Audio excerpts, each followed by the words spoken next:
Hello everybody, welcome back to my channel. My name is Maureen O'Connor from Quilter's Heaven in Northbrook, Illinois, and I am the Opinionated Quilter. Today's episode, number 64, I've got 3 more genius ideas for you. Let's get right to it. The first one is from Tracy at the Sewing Channel, and she found a use for those pesky half-square triangles that get cut off of other projects. You know, when you have a square and you sew corner to corner and then you cut off and you've got this leftover half-square triangle, or actually 2 half-square triangles.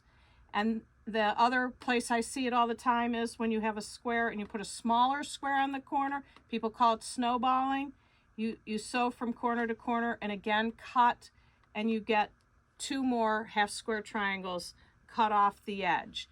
She found a fantastic use for it, and we'll have links to this video as well as the other 2 I'm going to reference.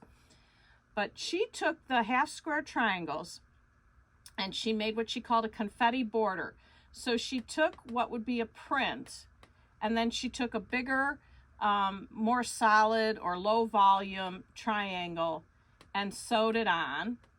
And then she took a second one and sewed it onto the second side of the triangle. Then she did trim these off and then sew a third one onto the third side of the triangle. And then she took that piece and cut it into a square. And she used it as a border in her quilt. And it looked beautiful. I thought of right away the video I referenced last week, where the woman showed you all the ways to use the leftover pieces you have in strips to make a quilt. This would be a great strip to incorporate in a quilt that uses all of your leftover pieces and cutoffs. So take a look. If you have a pile of those half-square triangles, great use for them. Let's move on to the next idea.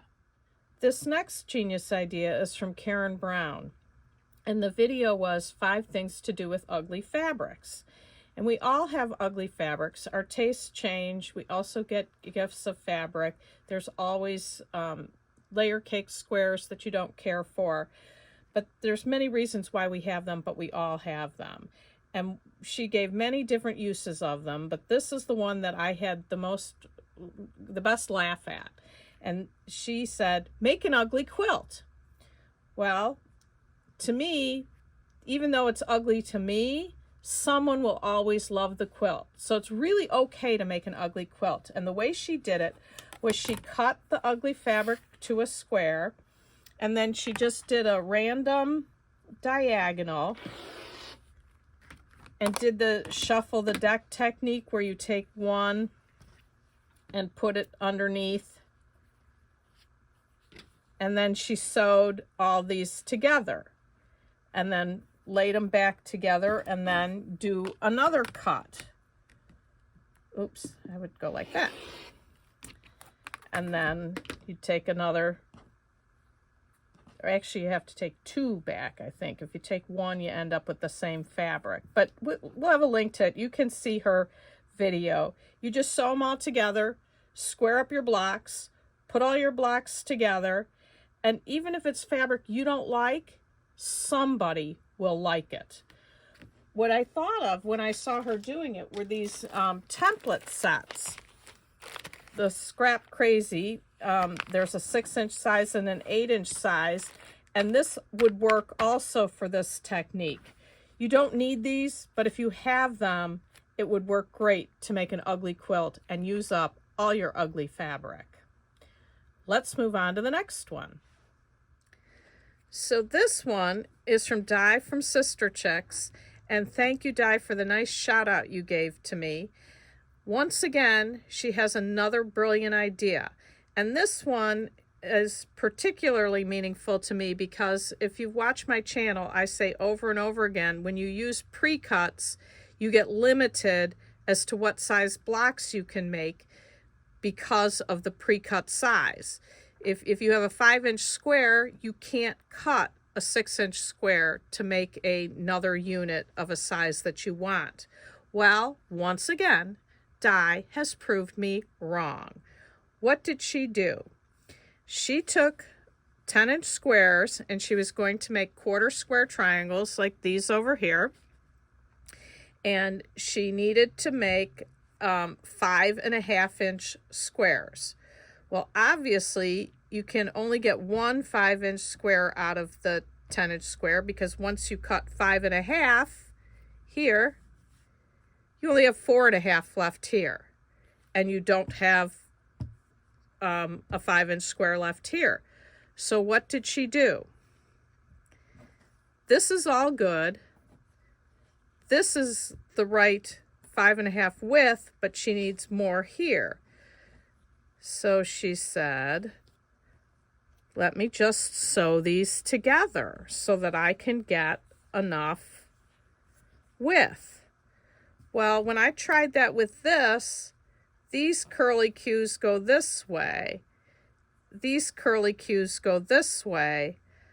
I think it's a great idea. It is genius, but this would show up a little bit more. If you have a directional print, you will decide if you want to do it or not. I abandoned this when I saw these going in the wrong directions, and I took these two fabrics and I did exactly this, where I sewed them together, and then I took two squares together. This is the pieced one. Draw a line, sew on both sides of the line, cut apart.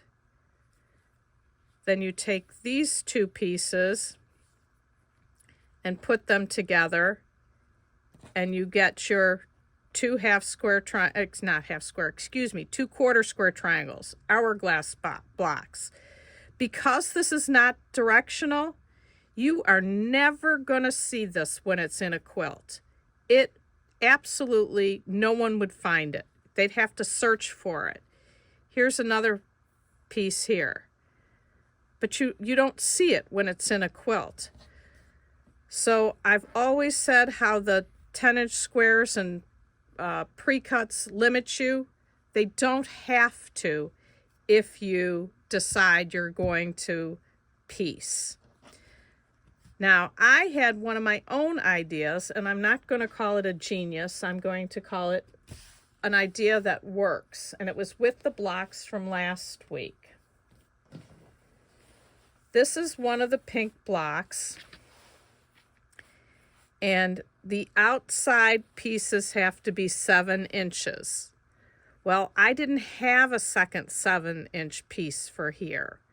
So I took a smaller piece, added another piece to it, and I made the seam right here where it meets this seam.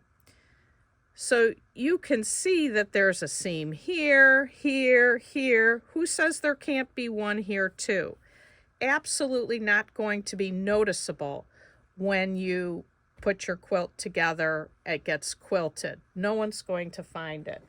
It happened with the K Fawcett fabric that I'm working on, the other version of it. Here again, I had the two smaller outside pieces. I had one long enough for the one outside piece. I didn't have another 7-inch piece. So I took my smaller piece, added another piece here, and I pressed this seam the opposite direction. So the green is going this way.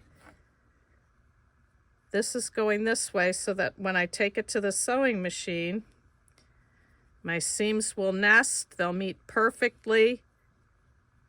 I'll go ahead and sew down here, and it'll work perfectly. So good idea to always try something to piece, to make the size pieces you need, especially if you can disguise them. That's my episode today. Until next Monday, happy sewing.